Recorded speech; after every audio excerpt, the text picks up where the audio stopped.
Hi everyone, my name is Jacqueline Harvey and I'm a children's author. I'm also an ambassador for Dymocks Children's Charities.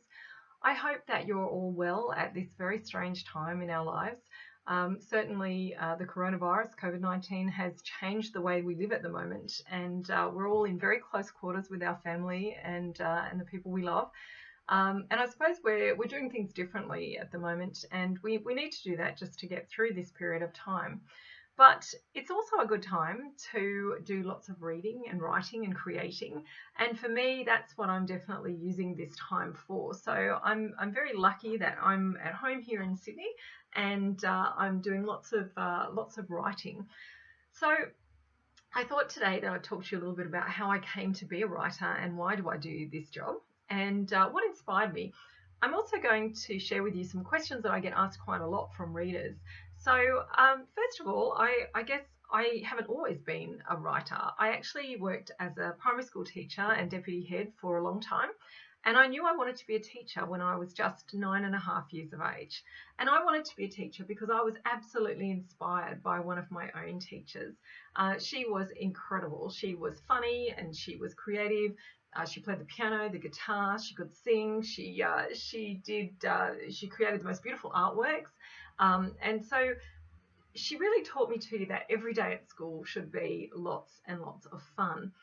I guess one of my favourite parts of the day, though, was that she used to read aloud to us quite a lot. And for me, I loved it when the teacher would read aloud. And when I became a teacher, that was one of my favourite things to do with my own classes, was to read aloud to them as well. And so it's always been a bit of a thing for me. So when I write a story, I actually write my stories out loud, if you like. And what I mean by that is that I write so that I will write maybe a paragraph and then I will read it out loud. And I see whether, the voices are working, whether they sound like I imagine that they would sound. And yeah, it's really a good way to revise your work. And that's certainly something that I do all the time. I also read books as audiobooks these days too. So I've sort of indulged that passion for reading aloud even further than I ever imagined that I would. So I got my start as a writer when I was probably in my early 30s. I won a competition, and that's what kind of got me started on the road to being a writer. Why did I wait so long? Well, kids ask me that all the time. Why didn't you start writing when you were younger? And I guess for me, the difference is that I never met any authors when I was growing up. Authors to me were incredibly mysterious people. I used to think that authors probably all lived in cottages in the middle of the woods in England somewhere. And that was the view that I had because I just never had come across any. And I didn't even know if it was a real job. So for a long time, I didn't know how to be an author. And what I love about, how far we've come in this day and age and the technology that we have, kids can contact me and they do frequently via my website or on social media, and they ask lots of questions. And I'm always happy to answer questions because I think, well, maybe if that had happened for me when I was younger, then I would have found my way to being a writer even sooner. So yeah, so I became a writer in my early 30s. I started writing, and I'm now best known, I guess, for three different series of books. The one that I'm best known for is this one, Alice Miranda, and she's just celebrated her 10th anniversary. So I have 18 books in the Alice Miranda series now, with the 19th coming in June. I also write another series called Clementine Rose, and this is the 15th and final book in the Clementine Rose series. It's got an ironic title. It's called Clementine Rose and the Best News Yet, and it's possibly not the best news that it's the last book, but it is for the moment. And I also write this series, Kenzie and Max Freefall, which is quite new, and there are 5 books in this series so far, and this is a really action-packed adventure mystery series. These two kids, they are 11 and a half or 11, they are 11 and a half now, 11 and a half year old trainee spies. And so there's lots of mystery and action and adventure in those stories. So, why did I start to write? I always loved to tell stories when I was a kid. That's probably what I did more than write them. I told them. And so I was often, telling stories to entertain my family and my friends. And it got to a point where I thought, when I was teaching, I was always telling the kids stories too. But then I started writing down stories and poems and plays and that sort of thing. And so I ended up, doing quite a bit of writing for the kids at school. And then I thought, well, maybe I could write for a bigger audience than just the children at my school. And that's when I gave it a proper go. So yeah, I've been doing it now full time for, it'll be 8 years coming up at the end of November.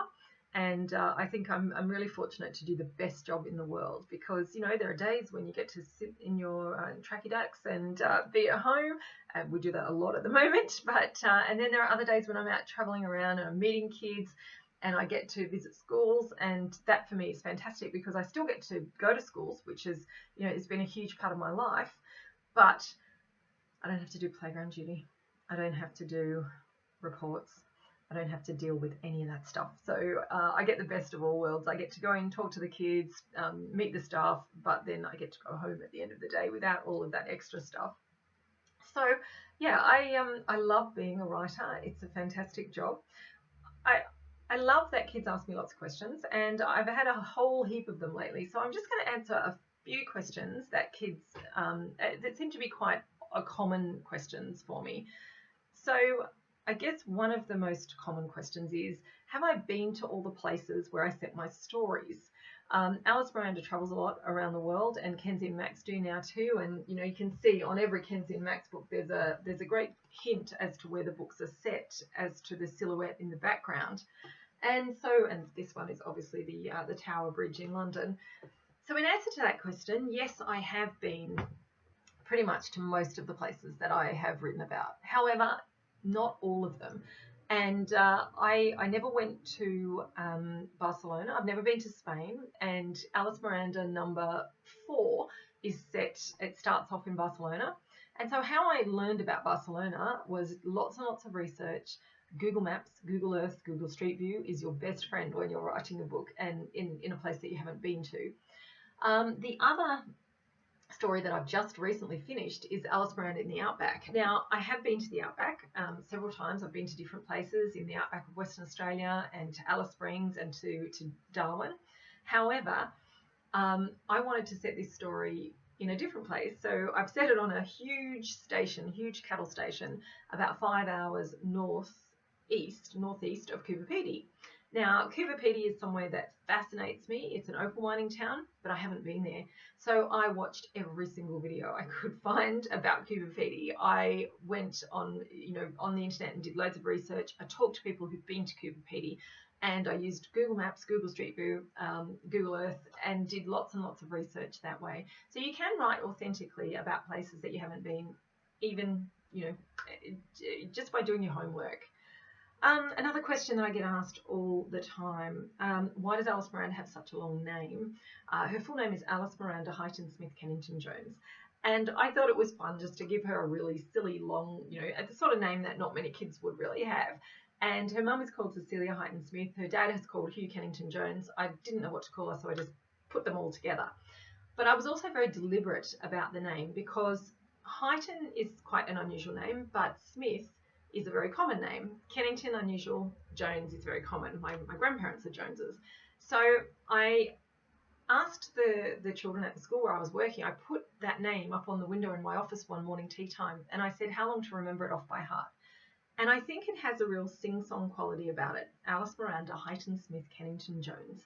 And so by the end of morning tea time, I would have had probably 50 kids lined up along the veranda who could all say it off by heart. So I thought, I might be onto something here. Another question. A question I got recently, which I loved because it was not a sort of question I get asked all the time. Do I prefer chocolate brownies or hot chocolate?